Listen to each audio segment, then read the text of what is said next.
যেসব ফল খেলে দাঁত ও মাড়ির, মুখের স্বাস্থ্যের জন্য উপকারী হতে পারে। ১. আপেল। প্রাকৃতিক ব্রাশের কাজ।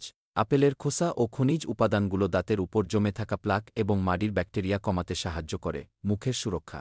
আপেল খাওয়ার ফলে মুখে লালামাটি বৃদ্ধি পায়, যা প্রাকৃতিকভাবে দাঁত পরিষ্কার রাখতে সহায়ক। ২. পেয়ারা। ভিটামিন সি সমৃদ্ধ।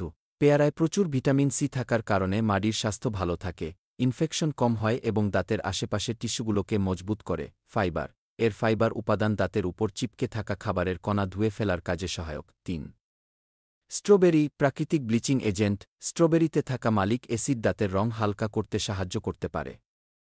অ্যান্টিঅক্সিডেন্ট। এতে থাকা অ্যান্টিঅক্সিডেন্ট মাড়িকে সুরক্ষিত রাখতে সহায়ক, তবে খাওয়ার পর দাঁত পরিষ্কার করা উচিত যেন অ্যাসিড দাঁতের এনামেল। ৪. কিউই। উচ্চ ভিটামিন সি। কিউইতে প্রচুর ভিটামিন সি থাকায় এটি মাড়ির স্বাস্থ্যের জন্য উপকারী। প্রাকৃতিক এনজাইম। কিউইতে থাকা এনজাইমগুলি খাবারের অবশিষ্টাংশ মুছে ফেলতে সাহায্য করে, যা দাঁতের জন্য ভালো। ৫. আম। অ্যান্টিঅক্সিডেন্ট। আমের মধ্যে থাকা অ্যান্টিঅক্সিডেন্ট ও ভিটামিন উপাদানগুলো মাড়ি ও দাঁতের সুস্থতা রক্ষায় সাহায্য করে। প্রাকৃতিক পুষ্টি। আমের খনিজ উপাদান ও প্রাকৃতিক চিনি দাঁতের শক্তি বৃদ্ধিতে ভূমিকা রাখতে পারে, তবে অতিরিক্ত খাওয়া এড়িয়ে চলা উচিত।